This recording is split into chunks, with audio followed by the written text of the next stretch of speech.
News Talk Radio, CJAD 800. I can't imagine on a daily basis, and since you were on The Incredible Hulk in the last number of years, how many times you get stopped to get your picture taken. Every day.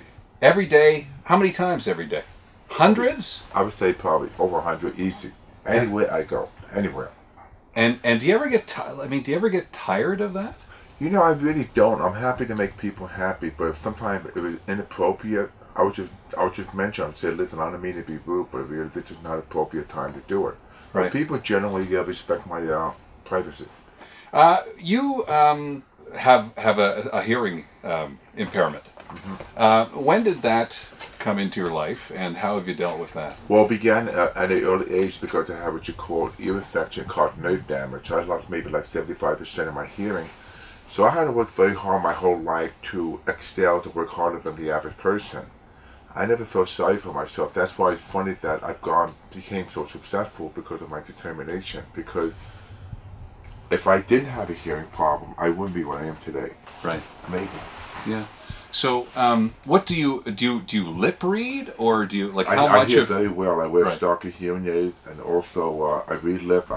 It comes second nature to me. Okay. I do hear well. Yeah. One of your early screen appearances was in the I think 1974 documentary Pumping Iron. This famous documentary where you're in there, and so is Arnold Schwarzenegger. Your favorite governor. Now, thinking back to those days, that's like the golden age of bodybuilding, really. What kind of stuff was going on in the gym at that time? Well, it had to do with symmetry. It had to do with camaraderie, personality, and it wasn't about the money. It was about the passion of bodybuilding. Because today it's different because it had to do with the biggest prize, but the camaraderie, that was the beauty of it. We worked out together, we posed together, the best man went, but very symmetrical. What do you get out of bodybuilding? Instant gratification, self-respect, and respect for others. And it just makes me feel good about myself.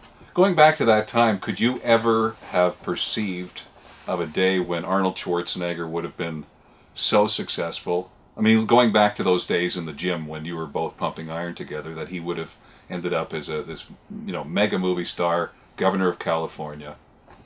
Why I envisioned that because the fact that he's very driven, because we've gone separate ways. He became governor, I became a deputy sheriff. For the last 8 years, because I'm not into politics. You are a deputy. You're actually, I know you were sworn in certified, yes. Certified as a sheriff. So in your capacity as a sheriff, what's the name of the town you're a sheriff? Los Angeles Sheriff Department. Oh, you're Los Angeles. So yeah. What do you do as a sheriff? I do a lot of search and rescue. I speak for the department, promote the department. I recruit young deputies. I teach weapons training. Sometimes I teach classes when I have to. Because my father was a lieutenant. And law enforcement runs in my family. But I enjoy this time of my life to give back, help people. How long is your hand, Lou? How big is your hand? From my thumb to my finger. Yeah. On a table, spread out 1 foot. That's what I thought. 1 foot. I'm like a 10-year-old whenever I'm next to him, man. I told you, it's like he can palm your head. Yeah. He lifts you up. It's just amazing. Okay, so how long did it take every day to put the green makeup on? 3.5 hours to 4 hours. And what was the green makeup made out of? It was pancake makeup.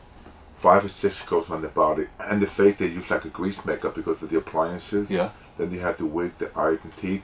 But the difficult part was they had to retouch me all day long, 12 to 14 hours. And I suppose did you have barbells and stuff on set so you could get pumped up? I either trained before or after I finished filming because with the green paint, there's no way I'm going to work out because, I'll be getting green all over the motorhome, all over the barbells, and it's just it diluted. Did they have to do something special for you to be able to rip off the shirts?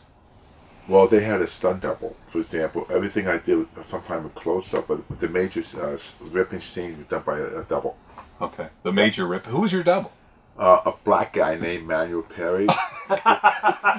Really? Yeah, a black guy, and he was covered in green makeup. Not as big as me, but he's black. Well, who is as big as you? Who is as big as you?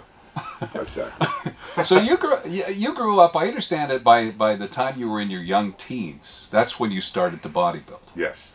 And what inspired you to bodybuild? I was a real life Walter Mitty. I used to be a Superman comic, Hulk comics, because I was fascinated with power. Right. You know, I was very introverted. So that led me to fit into bodybuilding because I discovered they had a Mr. Universe competition instead of Miss Universe. Then I realized that I'm fascinated with the beauty of building muscle, bodybuilding, because it gave me that self-esteem I needed. And then you were living the dream as the Incredible Yeah, Hulk. all my dreams have come true. Yeah, it's amazing. It's so nice to meet you. You seem like such a great guy. Thank you. And I know that if you go to Comic-Con this weekend, you'll be able to meet Lou Ferrigno. And what do you do in Montreal while you're not like what kind of things do you do in Montreal when you're just hanging out? Last time we went to Moishes. Oh yeah? Yeah. Well, went for steak. Yeah, steak? We're going to see you with Moishes? Yeah, I took him for a steak. Well, plus hanging out with friends, peers, and then just having a good time, enjoying the people. Should take him to Smoke Meat Pete. There you go. He'd like that too. Can't beat Pete's meat. So nice to meet you. Is it? And I don't have time to arm wrestle you, or I would. Okay. Okay, next time maybe. Thank you. Okay. Lou Ferrigno, the Incredible Hulk. Incredible guy.